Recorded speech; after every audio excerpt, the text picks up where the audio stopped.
Hello students.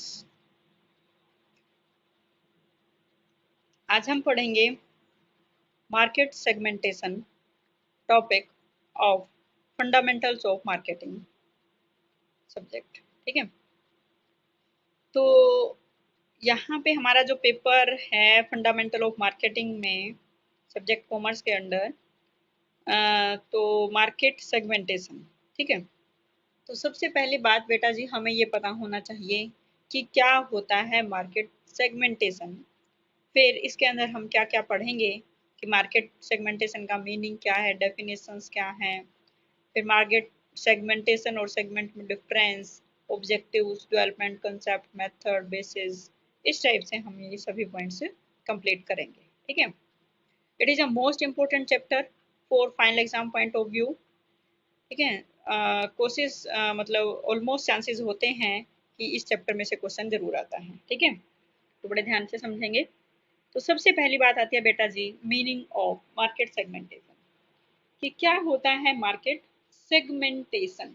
देखो सबसे पहली बात सेगमेंटेशन, विभक्तिकरण। विभक्तिकरण का मतलब होता है किसी भी चीज को टुकड़ों में डिवाइड या बांटने की प्रक्रिया। ठीक है, वही हम कोई हमारे पास कोई भी चीज है उसको छोटे छोटे टुकड़ों में बांट देते हैं, वो विभक्तिकरण होता है, विभक्त करना। ठीक है, बट यहाँ पर वर्ड है मार्केट सेगमेंटेशन, इट मीन्स बाजार विभक्तिकरण। इसका मतलब क्या हुआ कि बाजार को छोटे छोटे क्या किया हमने, टुकड़ों या फिर अलग अलग समूहों में बांट दिया। ठीक है, वो कैसे कि क्योंकि ये हमारा मार्केट मैनेजमेंट का एक सबसे इम्पोर्टेंट पॉइंट माना जाता है। ठीक है, तो नॉर्मली क्या पाया जाता है कि किसी भी प्रोडक्ट के जो कंज्यूमर हैं और संभावित कंज्यूमर हैं उनमें क्या होता है कि एक जैसी समानता नहीं पाई जाती। कहने का मतलब क्या है कि आप अपने आप से लगा सकते हैं कि आज आपका जो टेस्ट है, ठीक है, जरूरी नहीं है कि आपके छोटे भाई बहन का भी सेम टेस्ट हो। ठीक है, मतलब कहने का क्या है कि अगर आप किसी प्रोडक्ट को आज परचेज करते हैं, आपको वो पसंद है, परंतु ये जरूरी नहीं है कि जो आपके छोटे भाई बहन हैं, ठीक है, तो वो या फिर आपके बड़े भाई बहन हैं जो भी, वो सेम टाइप का प्रोडक्ट मार्केट से खरीदेंगे जिस टाइम उनको जरूरत हो। ठीक है, तो आज के उपभोक्ता कौन हो गए आप, संभावित उपभोक्ता जिन्होंने आज तक नहीं खरीदा परंतु फ्यूचर में वो खरीद सकते हैं, तो वो हो गए संभावित उपभोक्ता। तो दोनों के जो टेस्ट है, इट मीन्स किसी भी चीज को पसंद करने की का जो उनका स्वभाव है वो अलग हो सकता है। ठीक है, ये टेस्ट डिफरेंट डिफरेंट टाइप से हो सकता है।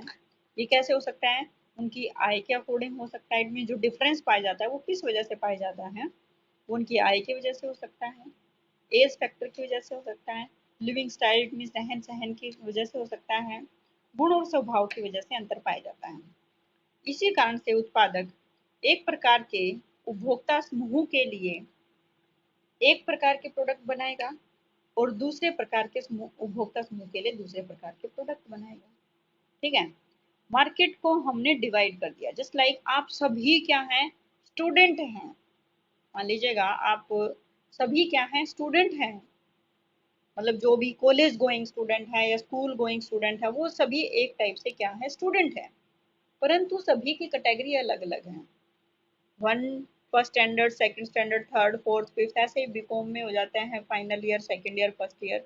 ठीक है, ऐसे आर्ट्स में हो जाते हैं। तो ये क्या है, स्टूडेंट को ग्रुप में डिवाइड कर दिया। स्टूडेंट्स क्या है, पढ़ने वाले बच्चे हैं, सभी क्या करते हैं, पढ़ते हैं, बुक्स पढ़ते हैं, परंतु सभी का जो टेस्ट है वो अलग अलग है, सभी की रुचि अलग अलग है। ठीक है, सिलेबस अलग अलग है। इसलिए क्या किया कि बीकॉम वाले बच्चों का एक अलग से ग्रुप बन गया, बीकॉम फर्स्ट ईयर वालों का अलग बन गया, सेकंड ईयर वालों का अलग बन गया, फाइनल का अलग बन गया। ऐसे ही आर्ट्स में हो जाएगा। तो ये क्या है, हमने पूरे स्टूडेंट मार्केट को छोटे छोटे पार्ट्स में डिवाइड कर दिया। ठीक है, तो इससे क्या होगा कि एक टाइप का प्रोडक्ट, मान लीजिएगा बीकॉम की बुक्स बनाई जा रही है तो फर्स्ट ईयर के बच्चों के लिए एक टाइप की बुक बना दी, एक यूनिवर्सिटी से रिलेटेड बच्चों की। ठीक है, तो इसलिए एक प्रकार जो उपभोक्ता होंगे उसके लिए एक प्रकार का प्रोडक्ट बनाया जाएगा, दूसरे प्रकार के उपभोक्ता के लिए दूसरे प्रकार का प्रोडक्ट बनाया जाएगा। ठीक है, इस प्रकार वह उत्पाद बाजार को विभिन्न खंडों में बांट देते हैं। विपणन की इस रीति नीति को बाजार विभक्तीकरण कहेंगे। ठीक है, तो बाजार विभक्तीकरण इट मीन मार्केट सेगमेंटेशन की जो ये रीति नीति है, ये इस मान्यता पर आधारित है कि किसी प्रोडक्ट के कोई से भी दो उपभोक्ता हर प्रकार से एक दूसरे से समान नहीं होते। मान लीजिएगा कोई भी चीज है, मान लीजिएगा हमने कपड़े लेने हैं। ठीक है, तो जरूरी नहीं है कि दो बहनें हैं दोनों की रुचि एक जैसी होगी, दोनों की पसंद एक जैसी होगी। ठीक है, तो एक प्रकार के उपभोक्ता, एक प्रोडक्ट के कोई भी दो उपभोक्ता जरूरी नहीं है कि वो एक जैसे हों। ठीक है, तो इसलिए जब हम बहुत सारे जो कंज्यूमर्स होते हैं उनकी स्टडी करते हैं तो उन्हें किन्हीं समान विशेषताओं इट मीन्स एक जैसी रुचि या पसंद के आधार पर अलग अलग वर्गों में हम बांट देते हैं। ठीक है, तो ये अलग अलग जो वर्ग हैं वो बाजार विभक्तीकरण बोला जाता है। ठीक है, जैसे वो किस बेस पे हो सकता है, वो लिंग के आधार पर हो सकता है, इट मीन ड्रेसिंग सेंस, कैसे बॉयज अलग गर्ल्स अलग, इट मीन मेल और फीमेल अलग हो सकते हैं। ठीक है, एज के अकॉर्डिंग हो सकते हैं, इनकम के अकॉर्डिंग हो सकते हैं। ठीक है, तो अलग अलग रहेंगे। ठीक है, जस्ट लाइक अब यहाँ पे कहता है कि एक अन्य दृष्टिकोण से अगर हम देखें तो बाजार विभक्तीकरण का विचार इस बात पर आधारित है कि बाजार समजातीय ना होकर विजातीय है। ठीक है, मीन्स एक जैसे ना होकर अलग अलग है, होमोजीनियस ना होकर हेट्रोजीनियस है। हेट्रोजीनियस का मतलब क्या है कि जब प्रोडक्ट के जो उपभोक्ता हैं एक जैसी प्रकृति, स्वभाव और गुणों वाले न हों। ठीक है, मतलब कहने क्या होता है, जो हमारे जो कस्टमर हैं वो एक जैसे प्रकृति के ना हों, इट मीन्स उनकी प्रकृति, उनका स्वभाव, उनका गुण सारे अलग अलग हों, तो वो हेट्रोजीनियस बोले जाते हैं। और होमोजीनियस कैसे हैं कि जो समान गुणों वाले हों, समान स्वभाव व प्रकृति वाले हों। ठीक है, इसलिए बाजार विभक्तीकरण होते हुए भी किन्हीं समान विशेषताओं के आधार पर हमारे जो उपभोक्ता होते हैं उनको विभिन्न वर्गों में बांटकर समजातीय बाजार बनाए जा सकते हैं। ठीक है, कुल बाजार के उपभोक्ताओं को किन्हीं समान विशेषताओं के आधार पर विभिन्न उपभोक्ताओं समूहों तथा बाजार खंडों में विभाजित करना ही बाजार विभक्तीकरण कहलाता है। ठीक है, तो जैसे कि अगर हम एग्जाम्पल ले लें, हम रेडीमेड कपड़ों का एग्जाम्पल लेते हैं। सबसे पहले टोटल बाजार होता है, मार्केट होता है, उसको हमने लिंग के आधार पर दो खंडों में बांटा, इट मीन्स मेल और फीमेल। ठीक है, फिर मेल और फीमेल में भी हमने हमने देख लिया कि सिर्फ हम मेल जो हैं उनके रेडीमेड कपड़ों का बिजनेस कर रहे हैं।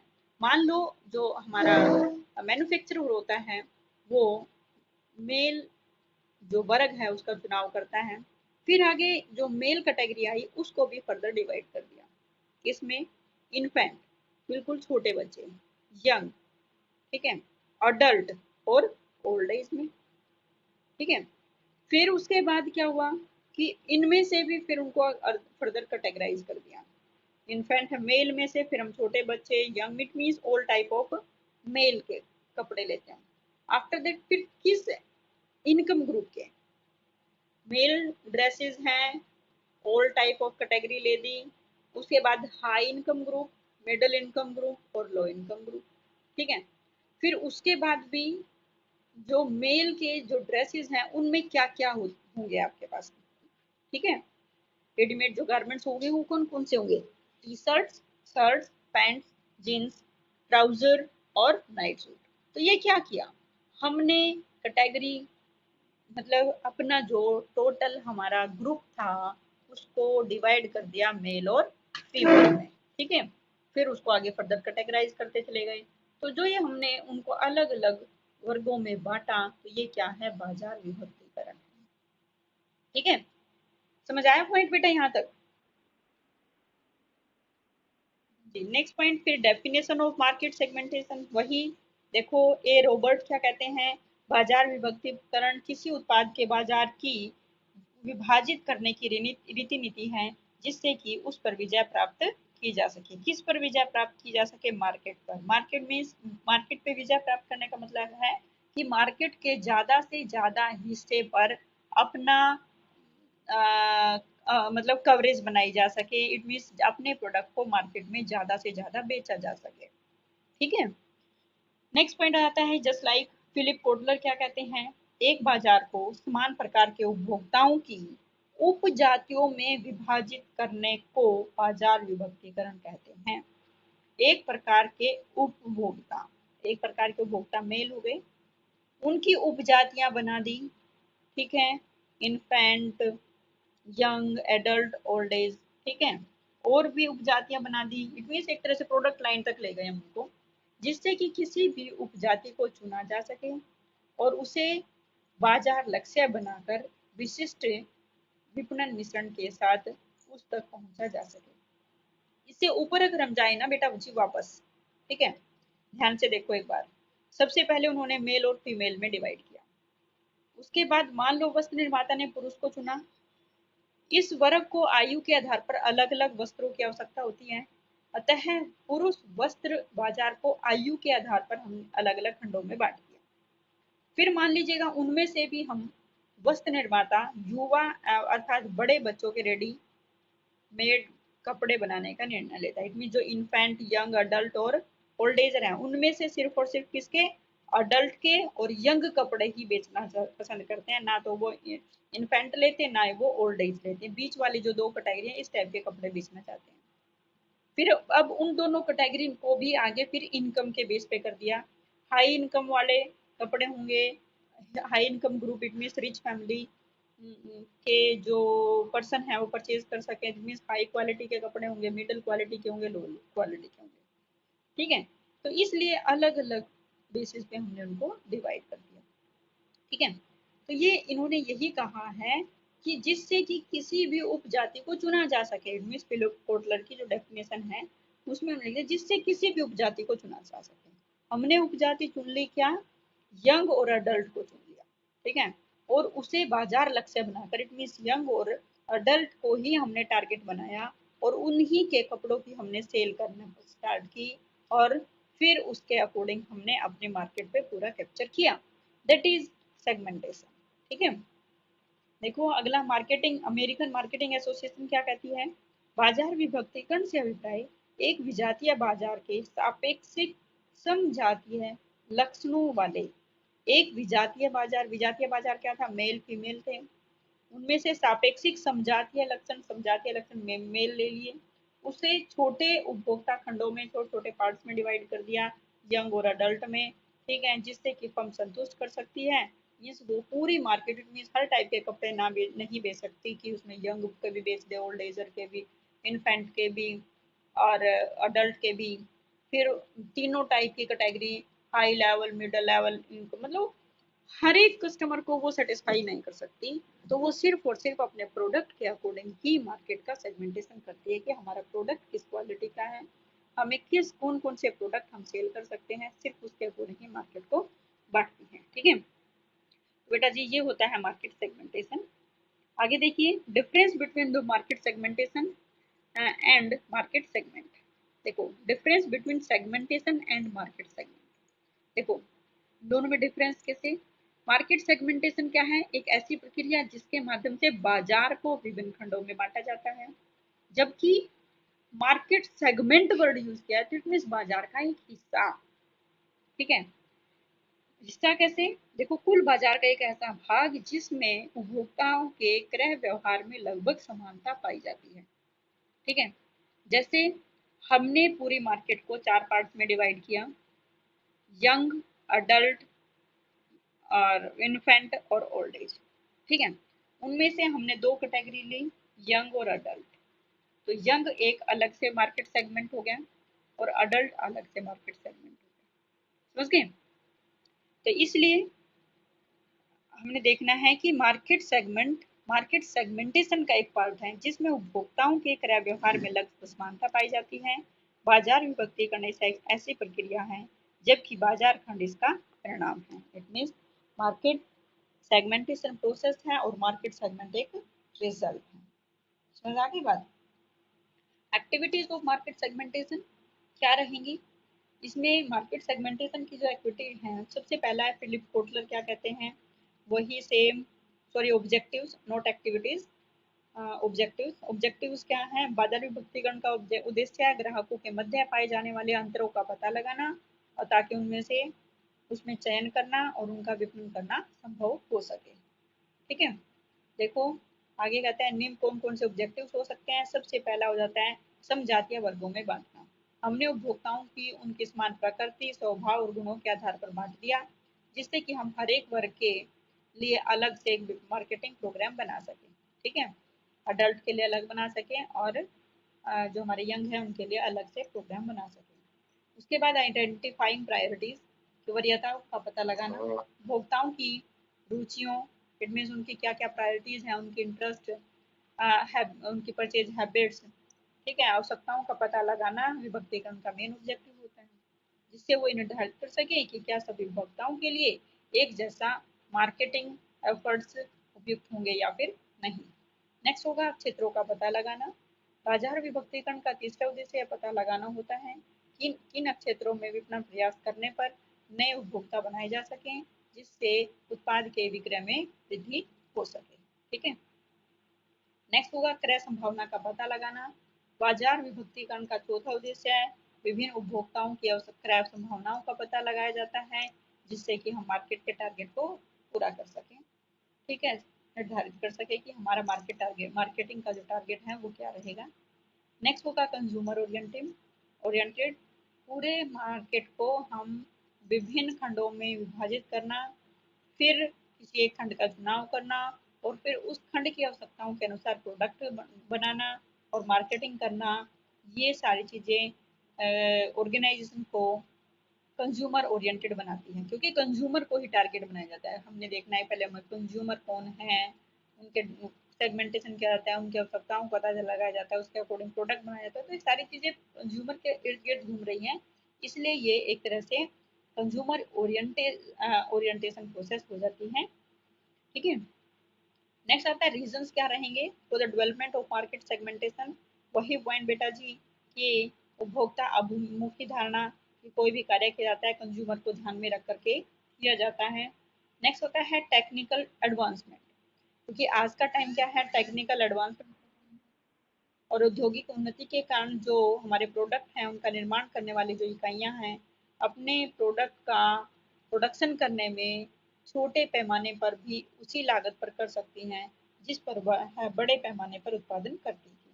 मतलब जैसे जैसे टेक्नोलॉजी चेंज हो रही है उसके अकॉर्डिंग ही हमारे प्रोडक्ट की जो बनाने की जो कॉस्ट है वो भी उसके अकॉर्डिंग चेंज हो रही है। तो इसलिए क्या होता है कि कंज्यूमर्स के डिफरेंट डिफरेंट जो मार्केट सेगमेंटेशन हैं उनके लिए उनकी आवश्यकता अनुसार उत्पादन करना संभव हो जाता है और इस प्रकार से बाजार विभक्तीकरण को प्रोत्साहन मिलता है। तीसरा होता है कॉस्ट रिड्यूसिंग टेक्निक। आजकल अनेक व्यवसायों में क्या हो रहा है कि लागत कम करने वाली तकनीकों का प्रयोग निरंतर बढ़ता जा रहा है, जैसे open self system in shopping malls and department store, जैसे खुला सामान रखना कि कोई छोटा छोटा सामान रख लिया जाता है। ठीक है, सब सेवाइड में सेल्फ सर्विसेज की, जैसे कि रेस्टोरेंट्स वगैरह में होता है सेल्फ सर्विसेज की दी जाती हैं। प्रयोग करो नष्ट करो packaging, it means use and throw वाली। ठीक है, यूज एंड डिस्ट्रॉय पैकेजिंग। इन सब जो ये जो लागतें होती हैं ये कम करने वाली तकनीकों को अपनाने के कारण क्या होता है, जो प्रोडक्शन होते हैं उसकी डिमांड होती है वो एडजस्ट करना संभव हो जाता है कि किसी प्रोडक्ट पे कितने कॉस्ट आएगी। ठीक है, क्योंकि हमने कहा है कि यूज एंड डिस्ट्रॉय, कि जो हमें पता है कि इस चीज़ को एक ही बार यूज़ किया जाएगा उसके बाद ये डिस्ट्रॉय हो जाएगी, तो हमें पता है कि उस पर्टिकुलर प्रोडक्ट पे कितने कॉस्ट आएगी। ठीक है, इसलिए जो बाजार खंड की आवश्यकता अनुसार प्रोडक्ट की पूर्ति से उत्पाद तथा उसकी मांग में अच्छे एडजस्टमेंट करने की संभावना बढ़ जाती है। और यह भी एक कारण है कि हमें पहले डिसाइड करना पड़ेगा कि हमें कौन कौन से प्रोडक्ट बनाने हैं, जिसके लिए मार्केट सेगमेंटेशन की जरूरत पड़ेगी। Increasing the purchasing power. ठीक है, देखो सबसे पहले तो हमें ये देखना होता है परचेजिंग पावर क्या होती है, कि हमारे पर कैपिटा इनकम कितनी है और उसके अकॉर्डिंग उनकी परचेजिंग पावर कितनी है। इसके लिए सबसे पहले देखना है कि परिवार के अधिक लोगों द्वारा रोजगार करना। ठीक है, परिवार मतलब कहना क्या है, per capita income it mean प्रति व्यक्ति आय ज्यादा हो और पारिवारिक आय में वृद्धि हो। इसका पारिवारिक आय कब बढ़ेगी, जब परिवार के ज्यादा से ज्यादा लोग रोजगार करेंगे। ठीक है, इससे जब इनकम ज्यादा होगी तो परचेजिंग पावर बढ़ेगी। आज उपभोक्ता अपनी रुचि के अनुसार उत्पाद खरीदने पर अधिक बल देता है, इसके लिए चाहे उसे अधिक कीमत क्यों न देनी पड़े। ठीक है, आज जो हमारा उपभोक्ता है अपनी रुचि के अनुसार उत्पाद खरीदने पर अधिक बल देता है। ठीक है, वो ये देखता है कि पसंद की होनी चाहिए। ठीक है, एक बार खरीदें और वो अच्छी क्वालिटी की खरीदें, जिससे कि उसका प्राइस चाहे वो कितना भी क्यों ना हो। इसलिए क्या होता है, बाजार विभक्तीकरण उपभोक्ताओं की रुचियों के अनुसार उत्पादों की पूर्ति करने में सहायता प्रदान करता है, इसलिए इस धारणा को अधिक प्रोत्साहन मिल रहा है। ठीक है, नेक्स्ट है फिर प्रतियोगिता में वृद्धि, क्योंकि आज कंपटीशन का युग है। मार्केट सेगमेंटेशन करने की इसलिए भी जरूरत है क्योंकि अगर हमें मार्केट में टिकना है तो मार्केट में जो कंपटीशन है प्रोडक्ट्स के बीच में उसको फेस करना पड़ेगा। इसलिए तो कंपटीशन को फेस करने के लिए जो भी प्रोडक्ट बनाया जाए वो अच्छी क्वालिटी का ही बनाया जाए, ताकि हमारे कंज्यूमर ज़्यादा ज़्यादा सेटिस्फाइड हों। और मार्केट में कंपटीशन फेस तभी कर सकते हैं जब हमारे ज़्यादा से ज़्यादा कंज्यूमर या कस्टमर है हमारे प्रोडक्ट से सेटिस्फाइड होंगे, तो ही हम मार्केट में टिक सकते हैं, अदरवाइज नहीं टिक सकते। ठीक है, नेक्स्ट पॉइंट आ जाता है कंसेप्ट ऑफ मार्केट सेगमेंटेशन, कि हमारा मार्केट सेगमेंटेशन है क्या चीज़। सबसे पहले तो हमें देखना है कि कोई भी प्रोडक्ट है या सर्विसेज हैं, उसकी जो डिमांड होती है उसको हम क्या बोलेंगे, प्रोडक्ट मार्केट। ठीक है, और फिर उसके बाद जो हमारे कंज्यूमर्स हैं, कस्टमर्स हैं, उनकी आवश्यकताओं विशेषताओं के आधार पर हमने जो मार्केट में हेट्रोजीनिटी थी उसमें से हमने होमोजीनियसिटी के बेस पे अपने प्रोडक्ट का अपने मार्केट का सेगमेंटेशन कर दिया। ठीक है, बाजार विभक्तीकरण के कारण जो हमारा मार्केट है उसको सभी उपभोक्ताओं के लिए उत्पादन न कर केवल एक या कुछ बाजार खंडों के उपभोक्ताओं के लिए उसको प्रोडक्ट का मार्केटिंग और प्रोडक्शन करना होगा। तो मार्केट सेगमेंटेशन में ये देखना है कि टारगेट मार्केटिंग कौन है। ठीक है, तो हमें अपने सबसे पहले देखना है कि टारगेट मार्केटिंग का मतलब हमने किस पे फोकस करना है। ठीक है, जिस भी प्रोडक्ट पे हम फोकस कर रहे हैं वही हमारा टारगेट मार्केटिंग होगा। तीन प्रकार से मतलब इसको हम 3 टाइप पार्ट्स में डिवाइड कर सकते हैं। फर्स्ट होता है मास का मार्केटिंग, दूस दूसरा होगा प्रोडक्ट डिफरेंशिएशन मार्केटिंग और थर्ड होगा टारगेट मार्केटिंग। जैसे फर्स्ट है, इसको हम अप्रोचेज भी बोल सकते हैं, approaches of market segmentation. First mass marketing, product differentiation marketing और थर्ड होता है टारगेट मार्केटिंग। थर्ड मार्केटिंग को जो थर्ड पॉइंट है टारगेट मार्केटिंग, इसको फर्दर पार्ट्स में डिवाइड किया जाता है। मार्केट सेगमेंटेशन, मार्केट टारगेटिंग और प्रोडक्ट पोजिशनिंग। सबसे पहले हम पढ़ रहे हैं मास मार्केटिंग। ये क्या होता है, सबसे पहले क्या था कि मार्केटिंग की रीति नीति का उपयोग फर्में करती आ रही हैं। इस रीति नीति के अंतर्गत उत्पादक एक ही तरह के उत्पाद का उत्पादन करता है तथा एक ही विपणन कार्यक्रम के द्वारा सभी उपभोक्ताओं को अपनी ओर आकर्षित करता है। ठीक है, मतलब कहना क्या है, इसमें जो प्रोड्यूसर है वो एक ही टाइप के प्रोडक्ट का प्रोडक्शन करता है और उसी के अकॉर्डिंग अपने मार्केटिंग प्रोग्राम बनाता है। ठीक है, जिससे कि सभी कंज्यूमर्स उसके साइड अट्रैक्ट हो सकें। जो वृहत मार्केटिंग है उसमें विभिन्न उपभोक्ताओं में कोई अंतर नहीं किया जाता। मतलब कहना क्या होता है कि जो हमारी मास मार्केटिंग है इसमें जो हमारे कंज्यूमर्स हैं उनमें कोई खास डिफरेंस नहीं किया जाता और मार्केटर ये फील करता है कि जो भी उन्होंने प्रोडक्ट बनाया है वो स्टैंडर्ड प्रोडक्ट होने के कारण कंज्यूमर्स की इनकम, एजुकेशन, लाइफस्टाइल आदि को उत्पाद की मांग पर कोई विशेष प्रभाव नहीं डालेगा। इट मीन जो उनके पास प्रोडक्ट है वो ऑल टाइप ऑफ कंज्यूमर्स उसको पसंद कर सकते हैं। इस उनके उस प्रोडक्ट पे इनकम, लाइफस्टाइल, ठीक है, एजुकेशन का कोई फर्क नहीं पड़ेगा। जैसे हमारा नमक, हम टाटा नमक का एग्जांपल ले लेते हैं। टाटा नमक चाहे गरीब है, चाहे अमीर है, चाहे हाईली रिच फैमिली है, तो सभी टाटा नमक यूज़ कर सकते हैं। ठीक है, तो ये एग्जाम्पल है। तो इस पे क्या है, ऐसा नहीं है कि अनपढ़ टाटा नमक नहीं यूज़ कर सकता, पढ़ा लिखा यूज़ कर सकता है, ऐसा नहीं है। तो एजुकेशन का कोई फ़र्क नहीं, इनकम का कोई फ़र्क नहीं, लाइफस्टाइल का कोई फ़र्क नहीं। तो जिसको ऑल टाइप ऑफ कंज्यूमर पसंद कर सकते हैं, that is called mass communication. ठीक है, जिस नेक्स्ट पॉइंट आता है प्रोडक्ट डिफरेंशिएशन मार्केटिंग। इसमें हमारा जो प्रोडक्ट है उसमें डिफरेंट करने के साथ साथ मास मार्केटिंग को भी यूज़ किया जाता है। उत्पादक को जब लगता है कि वह दीर्घकाल तक एक ही प्रोडक्ट से उपभोक्ताओं को संतुष्ट नहीं कर पाएगा, तो वो डिफरेंट मार्केट सेगमेंटेशन की हेल्प लेता है। उसमें अलग अलग टेस्ट, ठीक है, कलर, साइज, विशेषताएं आ जाती हैं। ठीक है, जस्ट लाइक मान लीजिएगा हम घड़ियों का एग्जाम्पल ले लेते हैं। जैसे एग्जाम्पल दे भी रखा है, टाइटन घड़ी कंपनी अनेक मॉडल में घड़ियों का प्रोडक्शन और मार्केटिंग करती है। हिंदुस्तान लीवर लिमिटेड अनेक प्रकार के नहाने के साबुन बनाती है। अब जैसे नहाने के साबुन हैं, बहुत सारे बनाती है। ठीक है, हिंदुस्तान लीवर कंपनी, तो वो क्या है, उनके साइजेस भी अलग भी होते हैं, छोटा पैक, बड़ा पैक। ठीक है, उनके प्राइसेस भी डिफरेंट डिफरेंट होते हैं, उनके कलर भी डिफरेंट डिफरेंट होते हैं। तो इसलिए इस टाइप की जो मार्केटिंग होती है उसको हम बोलते हैं प्रोडक्ट डिफरेंशिएटिंग मार्केटिंग। थर्ड होता है टारगेट मार्केटिंग।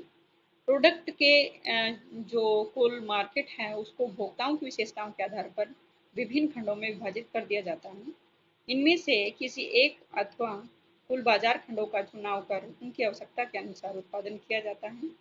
इस रीति नीति से विपणनकर्ता को उपभोक्ताओं की वास्तविक आवश्यकताओं को जानने एवं पूरा करने का अवसर मिलता है। इनमें से हम जो टारगेट मार्केटिंग बनाते हैं, इससे हम ये पता चल जाता है कि हमारा जो कंज्यूमर है, एक्चुअल कंज्यूमर कौन है और उनकी क्या नीड्स हैं।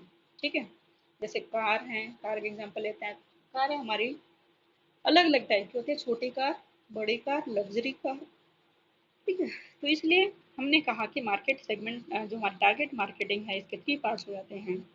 मार्केट सेगमेंटेशन, ये ऐसी प्रोसेस जिसके माध्यम से उपभोक्ताओं की समान विशेषताओं के आधार पर हम कंज्यूमर्स को बाजार खंड में बांट देते हैं। ठीक है, उसके अकॉर्डिंग मार्केट प्रोग्राम बनाते हैं।